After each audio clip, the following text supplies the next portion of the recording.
ওই দিন আমার বাসায় গেস্ট আসছিল, সারাদিনে আমি কি কি রান্না করেছিলাম গেস্টদের জন্য ওইটা নিয়েই আজকের ভিডিও। আসসালামু আলাইকুম ভিউয়ার্স, কেমন আছেন সবাই? ওয়েলকাম করছি আমার নতুন আরেকটা ভিডিওতে।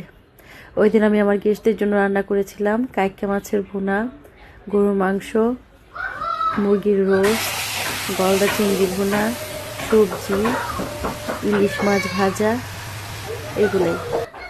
একজন রাঁধুনির সবচেয়ে বড় সার্থকতা হলো যাদের জন্য রান্না করে তাদের তৃপ্তি ভরে খাওয়াতে পারাটা। আমি আমার সাধ্য মতো চেষ্টা করেছি ভালো করে রান্না করার, তবে এক এক এলাকার মানুষের টেস্ট এক এক রকম।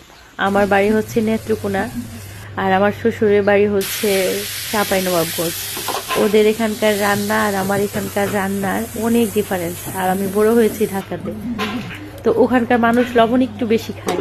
আমার মামা শ্বশুর যখন খাচ্ছিলেন তখন উনি বারবার লবণ নিচ্ছিলেন, লবণ ওনার কাছে একটু কম মনে হয়েছে, তবে বলেছে আলহামদুলিল্লাহ ভালো হয়েছে।